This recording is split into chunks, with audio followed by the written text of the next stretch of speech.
Jūs varat atvērt Lūkas evaņģēlija 19. nodaļu un sekot līdzi. Tā ir šīs dienas raksturvieta, kurā arī mēs būsim.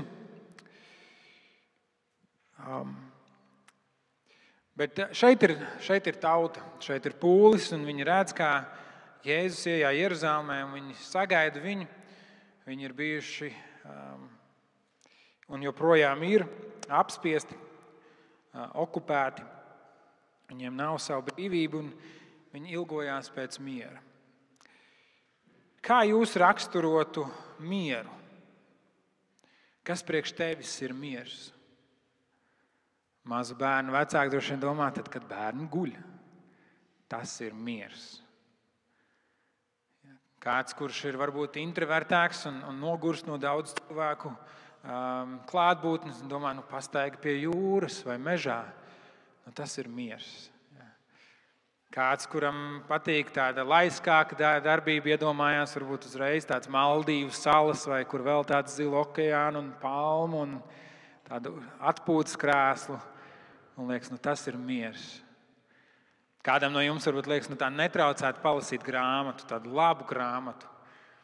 Tas ir miers. Kāds, kurš varbūt līdzi domā notikumiem gan tuvajos austrumos, gan Ukrainā. Kāds liekas, ja šis karš beigtos, tad būtu miers. Kāds, kurš varbūt ir darbos ieslīdis līdz nemaņai un ir jāpabeidz vai skolā vai darbā kādi darbi. Un liekas, ja vien es varētu, tad, kad es būšu pāri tam termiņam un tad, kad tas būs beidzies, tad man būs miers. Kas ir tas, kas dod tev mieru? Redziet, es gatavojos šodien un es izlasīju šo raksturvietu, ko es tikko lasīju no Lūkas evaņģēlija 19. nodaļas. Man likās, te ir šis palmu svētdienas stāsts par to, kā Jēzus iejā Jeruzalemē, kā visi viņam uzgavilē un visi priecājās par to. Un tad es lasīju tālāk. Kad viņš pienāca tuvāk pilsētai, uzlūkojis to, viņš sāka raudāt. Sacīdams, ak, kaut tu šodien būtu sapratusi, kas nes tev mieru. Bet tas vēl ir apslēpts tavām acīm.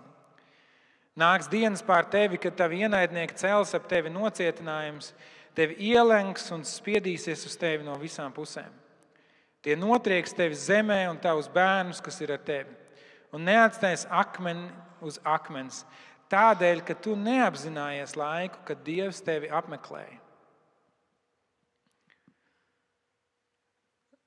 Šis triumfālais iejājiens Jeruzalemē, kur cilvēki izklāja savas drēbes un savus zarus, un Jēzus nāk un viņš raud. Jēzus nāk un viņš raud. Viņš ir noskums par to, ko viņš redz. Cilvēcīgi liekas, vajadzētu priecāties, beidzot Jēzu, tavi darba augļi ir atalgot, beidzot cilvēki ir sapratuši, ka tu esi tas īstais, beidzot cilvēki tev pievēršās, beidzot cilvēki tevi slavē un pagodina, beidzot cilvēki tevi novērtē. Jēzus nāk un raud, un viņš saka, ak, kaut tu zinātu, kaut tu šodien būtu sapratusi, kas nes tev mieru.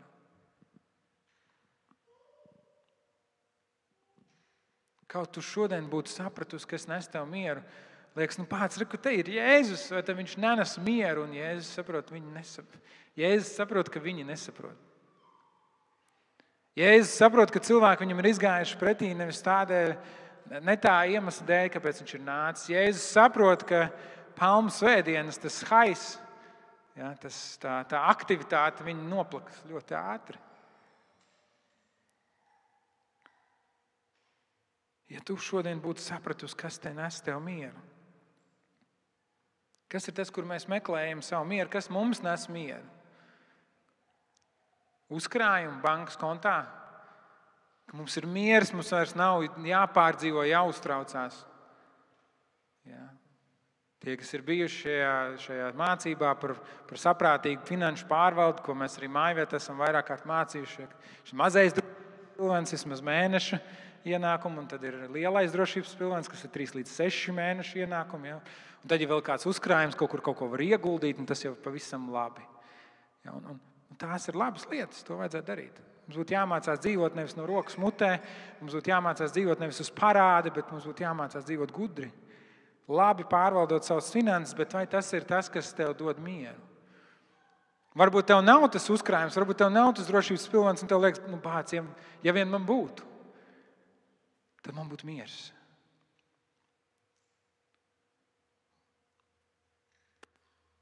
Atvaļinājums, hobiji, attiecības. Ja vien man būtu tas, un ja vien man būtu tas. Neprecētiem cilvēkiem bieži vien liekas, ja vien es atradīšu to īsto un vienīgo, to patieso uz mūžu, savu mīlestību, tad man būs viss. Tad man būs miers. Tad es būšu laimīgs. Ja vien es atradīšu to pareizo darbu, kurā strādāt, kas apmierinās visas manas vajadzības, kur būs perfektais balans, tad man būs miers. Tad man būs viss. Un patiesībā, tad, kad es izlasīju šos vārdus no Timoteja Kellera, kurš jau ir mūžībā, bet viņš reiz bija nopublicējis to savos sociālos tīklos, un es domāju, sāpīga lieta, ko dzirdēt, bet viņš teica, tā lieta, par kuru tu domā, ja vien man tas būtu, es būtu laimīgs.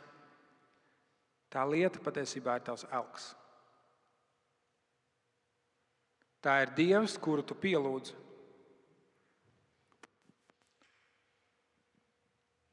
Ja vien man būtu tas, ja vien man būtu šis, un vienalga, kas tas ir, labs vai slikts, ja vien man būtu bērni, ja vien man būtu nauda, ja vien man būtu labs darbs, ja vien man būtu veselība, ja vien es varētu aizceļot, ja vien man... Un vienalga, kas tas ir tavā sirdī. Tas ir tavs elks. Tas ir tavs Dievs, Dievs ar mazo burtu, kurš pēc tavām domām dos tev mieru un laimi. Un lielais gavēns un šis laiks pirms lieldienām, šī klusā nedēļa, dod mums iespēju pārdomāt, kas mums pie miera ir vajadzīgs. Kas ir tas, kam mēs uzticamies? Gavēņa ideja ir tāda. Es izlēmu no kādām lietām gavēt, kuras meklēju komfortu ikdienā. Pēc grūtas dienas, kur man liekas, varētu kādu šokolādi apēst, es izlēmu gavēt no saldumiem. Un tas tāds sīkums, tas neprasa daudz, bet cik ļoti to var pārbaudīt tajā brīdī, kad saka, pareizi, es taču gavēju. Un tas saka, Dievs, bet es negribu, ka manas sirds pieķerās šīm mazām un šīm lielām lietām. Bieži vien liekas finansiāli, ja vien man būtu mašīna, kur neplīst tik bieži, ja vien man būtu vairāk, ja vien man būtu kas labāks. Un es saku, Dievs, es negribu tā dzīvot. Es negribu dzīvot, domājot, ka tie apstākļi man apkārt izmainīs to, kā es jūtos. Tie apstākļi apkārt izmainīs to manu realitāti. Un tas ir tas, kā šie cilvēki sagaidot Jēzu, kā viņi domāja, ja atnāks kāds, kurš viņus atbrīvos no politiskās apspiestības, kāds, kurš atjaunos viņu kādreizējo varenību, kāds, kurš viņus atkal pacels, kā izredzēto tautu starp visām citām tautām, kāds, kurš viņus svētīs, kāds, kurš viņus pasargās. Ja atnāks kāds, kurš to izdarīs, mēs būsim laimīgi. Un tad nāk Jēzus, un atcerieties Jēzus vārdus Mateja evaņģēlijā svētīgi, laimīgi garā nabagi, laimīgi bēdīgi, laimīgi tie, kas raud, laimīgi apspiestie. Un kāpēc Jēzus tā saka? Tāpēc, ka tie cilvēki ir tuvāk tam, lai ieraudzītu, kas viņiem pie miera ir vajadzīgs. Tie cilvēki, kuri iet kādai grūtai dzīves situācijai cauri, kādai traģēdijai, kādai sāpīgai lietai, kādai rakstura pārbaudei, tie cilvēki ir tuvāk tam, lai ieraudzītu, kas viņiem pie miera ir vajadzīgs. Pāris nedēļas atpakaļ šķiet Čets sludināja šeit, un viņam uzdeva jautājumu, vai tiešām mīlošs Dievs sliktām lietām ļauj notikt cilvēkiem. Un es tā pārfrāzēju, neatceros specifiski, viņš teica, un Čets atbildēja, jā. Tāpēc, ka Dievs zina, kas mums ir vajadzīgs. Dievs grib, lai mēs esam spēcīgi, lai mēs esam stipri, lai mēs nonākam pie tās dziļās atziņas. Dievs negrib, lai mēs esam tādi pietūkuši dīvānos sēdētāji. Dievs pieļauj kādas lietas, un šeit viņš saka, tajā brīdī, kad viņš ir ienācis Jeruzālēmē, kur visi viņu slavē, kur liekas, un tas, būsim godīgi, mums tā gribētos. Lai tad, kad kāds kristīgs notikums notiek mūsu pilsētā, kad cilvēks saka, beidzot, te ir atbrauciens Dieva vīrs, kurš mums visi slavē. Mēs gribētu, lai tad, kad mēs runājam par Dievu, kad cilvēki nāk, te stāv grūdām pilna šī telpa un izsaka, tas ir brīnišķīgi, tas ir labi, dod mums vēl. Un Jēzus skatās uz to, kas notiek, un viņš saka, kaut jūs zināt, kas jums pie miera ir vajadzīgs. Jāņa evaņģēlijā 14. nodaļā, 27. pantā, Jēzus runā ar saviem mācekļiem, viņš saka, es jums atstāju mieru. Un savu mieru es jums dodu. Es dodu jums ne tā, kā pasaule dod. Jūsu sirdis, lai neiztrūkstas un neizbīstas. Un kā arī es domāju par to, ko nozīmē es jums dodu, ne tā, kā pasaule dod. Un kā tad pasaule dod? Padomājam par tām labajām lietām, par tām foršajām lietām, kur mēs rodam mieru šajā pasaulē. Un tās ir labas lietas. Mīļie draugi, beigsies gavēns, es ar lielāko prieku apēdīšu kādu gabalu cieleviņas. Ja. Tā ir laba lieta. Ja, bet sapēdīšu cieleviņu un tā bauda un tas prieks, viņš būs īslaicīgs. Es ilgojos atkal ar ģimeni aizbraukt kādā ceļojumā. Mēs ļoti brīnišķīgas lietas piedzīvojam sabatā, bet mēs apzināmies, tas ir īslaicīgs. Mēs atbraucam atpakaļ un mēs esam atpakaļ ikdienā. Un tā ir laba lieta, kas mūs atjauno un piepilda, ja mēs to redzam kā svētību no Dieva, bet tā ir īslaicīgi, tā pāriet. Nauda, galā mēs viņu tāpat iztērējam, un inflācija un viss pārējais, un visas citas lietas viņas pāriet. Kā pasaule dod. Jēzus saka, es jums nedodu, kā pasaule dod. Es nedodu jums kaut ko, kas pāriet, es nedodu jums kaut ko, kas izgaist, kas ir īslaicīgs, es dodu kaut ko, kas ir pāri visam. Un vēl viena lieta, ko pasaule dod, viņi saka, tev vajag šito un šito un šito, un ka tev vajag ērtāk un labāk un foršāk un skaistāk.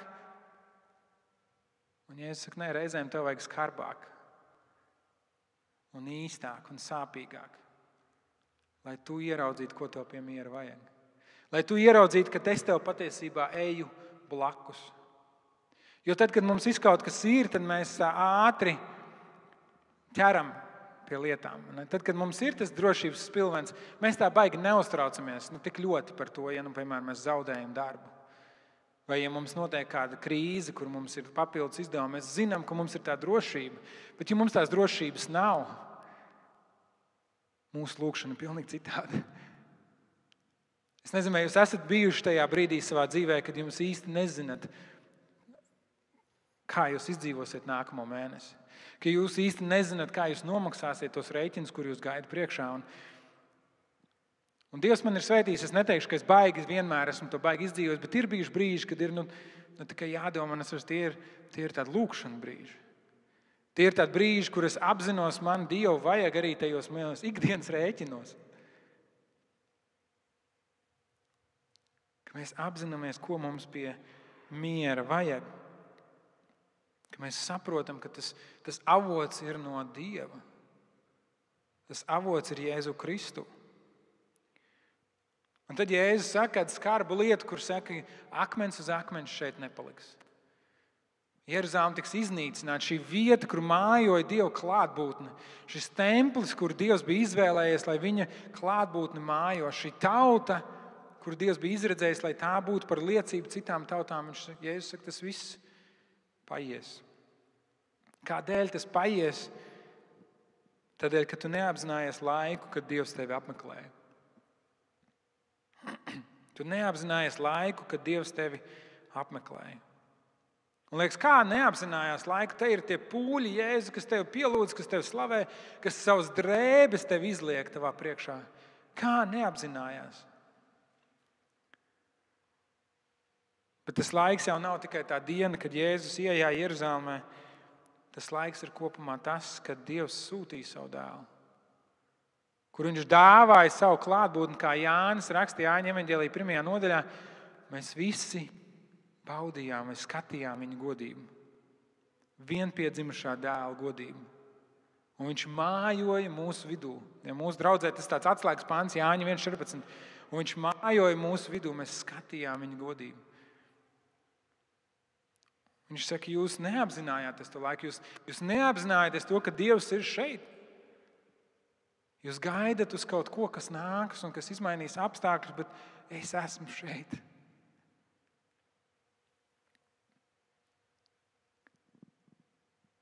Un mūsu dzīve, līdzīgi kā Jeruzalem, nepastāvēs, ja mēs neapzināsimies, ka Jēzus ir tas, kas mums ir vajadzīgs.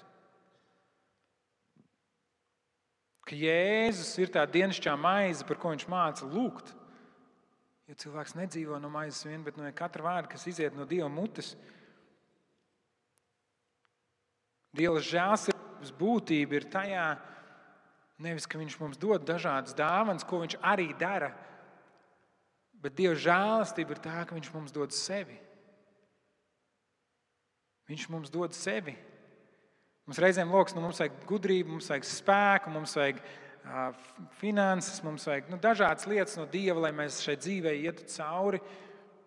Patiesībā jau vispirms mums vajag pašu Dievu, kurš iet kopā ar mums, ar kuru mēs ejam kopā. Līdzīgi kā sieviete pie akas Jāņa evaņģēlija 4. nodaļā, mēs ceram, ka Jēzus mums palīdzēs sakārtot dzīvi. Lai vairs nav jānāk, lai vairs nav jāsmeļ, lai mēs vairs neesam apkaunoti dažādās lietās.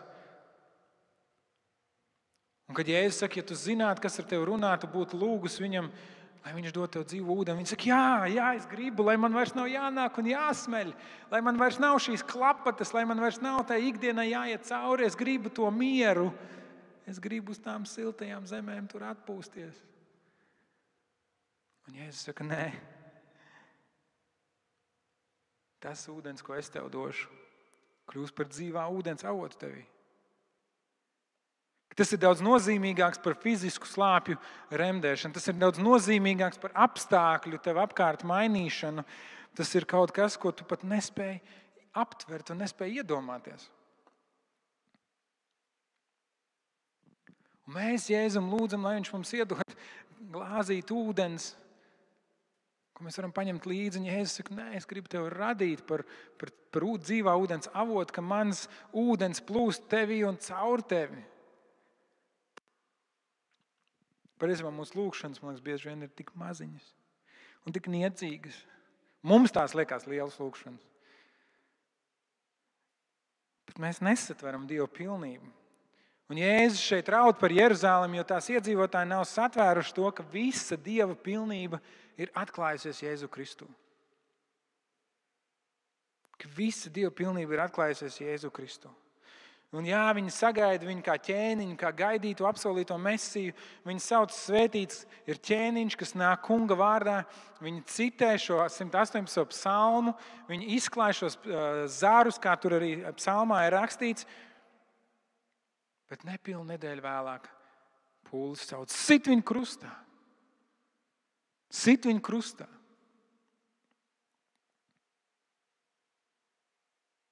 Mums liekas, ka mums pie miera vajadzīga viena vai otra lieta. Mēs nākam pie Jēzus, lai šīs lietas saņemtu. Jo viņš ir tas, kurš mums ir apsolījis mieru. Viņš mūs svētīs. Bet, kad Jēzus norāda, ka šis ceļš būs citādāks, nekā mēs bijām plānojuši, nekā mēs bijām gaidījuši, tad tā varbūtība, tā bīstamība ir, ka mēs viļamies un apvainojamies. Līdzīgi kā tad, kad Jēzus teica, ka es gribu sekot man, lai ņemtu savu krustu un nāk man līdzi, un liela daļa cilvēku, liela daļa pūļa, kas viņam sekoja, apgriezās un aizgāja.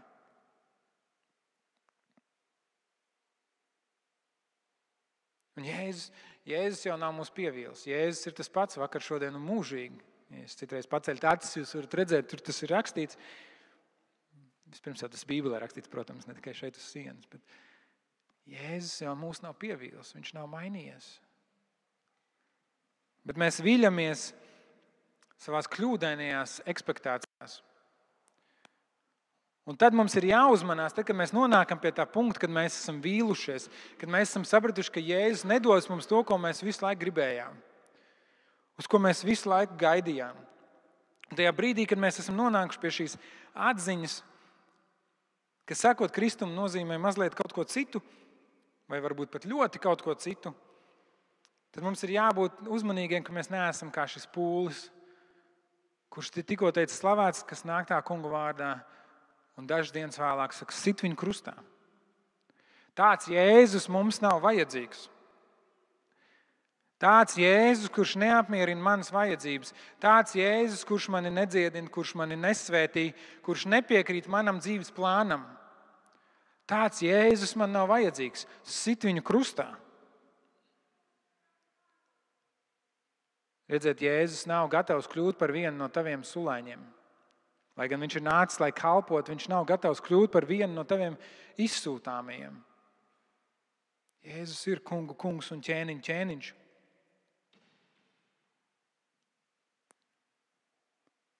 Un Jēzus saka, kaut jūs saprastu, ka es jums patiesībā varu dot to, kas jums ir vajadzīgs.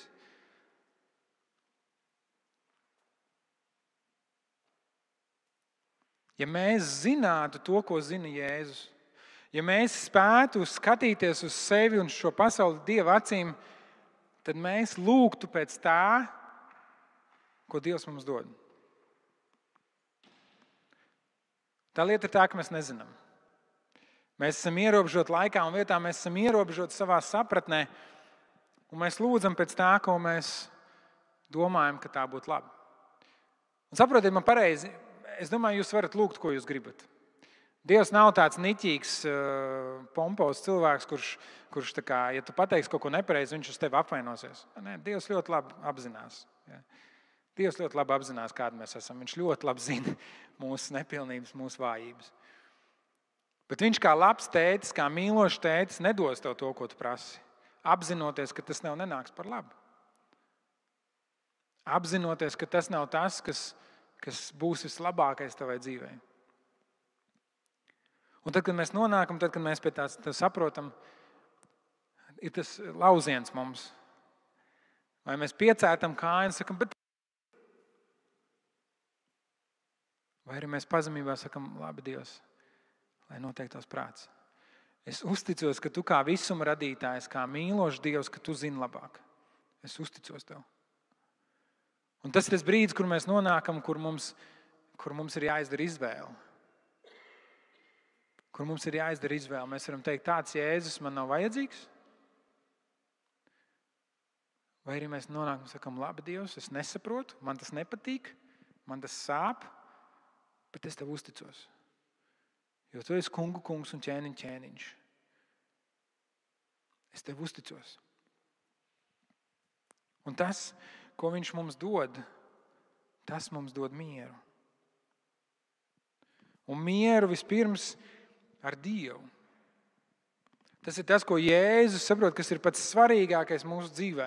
Atcerieties situāciju, kad pie Jēzus atnesa kādu, kurš bija slims, kurš bija gultā, viņu attaisīja jumtu, nolaida pie Jēzus lejā, jo citādāk viņi netika klāt. Kas ir pirmā lieta, ko Jēzus viņam saka? Tavi grēki tev ir piedoti. Un liekas, Jēzus, kas tu neredzi, viņš nesteidzies tiem grēkiem, beidz par to, viņam vajag dziedināšanu pirms. Jēzus apzinās to svarīgāko lietu, kas ir vajadzīga, miers ar Dievu. Viņš saka, tev grēki tev ir piedoti. Un pēc tam viņš saka, ņem savu gultu un staigā, bet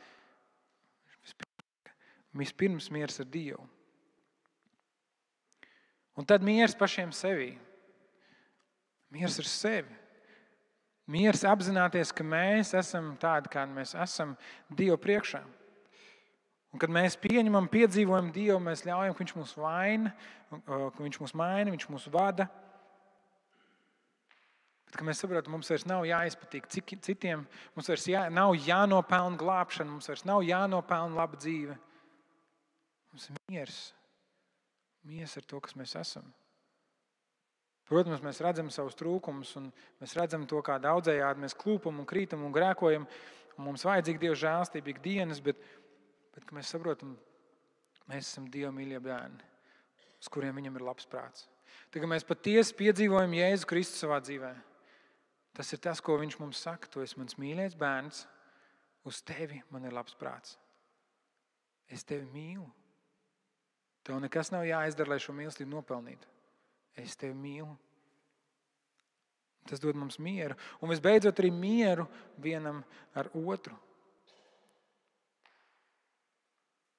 Kad mēs piedzīvojam šo Dievu glābšanu, kad mēs piedzīvojam to, ka viņš mūs ir pieņēmis ar visiem mūsu trūkumiem un mīnusiem un riebīgajām lietām un neglītajām lietām un briesmīgajām lietām, tad mēs paskatāmies apkārt un mēs redzam cilvēkus tādus pašus kā mēs. Mēs apzināmies, ka tie cilvēki grēko, un mēs bieži vien varbūt viņi grēko tieši pret mums, un viņi mūs sāpina, viņi mums nodara pāri. Bet tāpēc, ka Jēzus mums ir devis savu piedošanu, viņš pavēl mums piedot arī citiem. Ka Jēzus ienāk, viņš ienes mieru arī cilvēku starpā. Viņš ienes mieru arī cilvēku starpā. Un tad, kad mēs patiesi noliekam to kā prioritāti, kā viss centrā, ir Jēzu, nevis to Jēzu, kurš mēs gribam, lai viņš mums kā tāds džins pudelē visu laiku apkalpo, bet to Jēzu, to patieso Jēzu, kurš atdod savu dzīvi par mums un izpērk, un kurš ir kungs un ķēniņš, kurš aicina mūs aizliegt sevi un sakot viņam, ja mēs to Jēzu ieliekam centrā,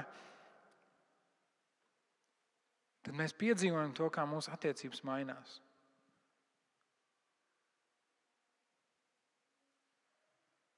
Tāpēc bieži vien draudz ir vieta, kur sanāk visdažādākie cilvēki, visdīvainākās cilvēku kombinācijas, kur liekas, normālā pasaulē šitie divi nekad nebūtu kopā.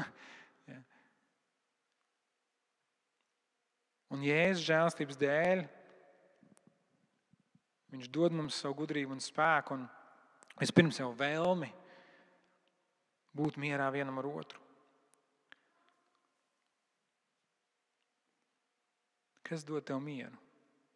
Kas ir tas, kur tu meklē mieru?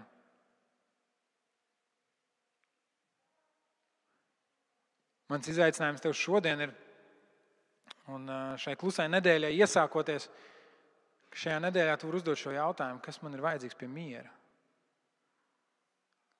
Varbūt, ka pat tu vari pierakstīt šīs lietas un nebaidies. Tu zini pareizi atbildi, ja? Pareizi atbildi ir Jēzus uz visiem jautājumiem vienmēr. Bet, kad tu vari nebaidīties, tu vari uzrakstīt, man liekas, ja man būtu tas, vai tas, vai tas, vai tas, vai tas. Un tu vari pierakstīt šīs lietas, vienalga, kas tas ir. Nauda, veselība, karjera, attiecības, vienalga pierakst. Pierakst sevis, nevienam nav jārāda. Varbūt pat šodien jau, tāpēc, ka es zinu, kāds ir, kad saka, rīt mājās izdarīšu. Šodien jau pierakst šīs lietas, kas ir tavā sirdī, tavā prātā, kur liekas, ja vien man būtu tas, ja vien man būtu tas, ja vien man būtu tas. Un šajā klusajā nedēļā, kad tu vari visu laiku nest to Dievu priekšā un teikt, Dievs, es negribu kalpot šīm lietām. Es negribu, lai šīs lietas ir mani ēlki. Es negribu, lai šīs lietas ir mans Dievs. Es gribu, lai tu esi mans Dievs. Un kad tuvojas piektdiena, kad tu šīs lietas kopā ar Jēzu vari piesist krustā. Tā būs tāda simboliska darbība, bet kad tas caur to Dievs var tev kalpot. Un kad Dievs var nogāzt tos elku stabus tavā dzīvē. Un palīdzēt tev ieraudzīt to, kas tev patiesi pie miera ir vajadzīgs. Un ka svētdienas rītā, ka tu vari piedzīvot kaut kādā īpašā veidā šo augšām celšanos. Ka tu vairs neesi sasiets pie šīm lietām. Ka tās vairs tevi netur zemē, ka tās tevi nevar novilkt, ka tās tevi nevar iznīcināt. Bet ka tu augšām celies ar Kristu. Un kur tu vari nonākt tuvāk tai vietai, un es apzinos, ka tas tik ātri nenotiek, lai gan Dievam visas lietas ir iespējams, bet tu vari nonākt tuvāk tam brīdim tai vietai, kur tu saki, pat ja visa pasaule tūlīt sabruktu, pat ja viss izbeigtos, pat ja atomkarš sāktos, man ir miers. Man ir miers ar Dievu, man ir miers sevī, un man ir miers ar citiem. Mēs varam tuvoties tai vietai, kur mēs to varam piedzīvot.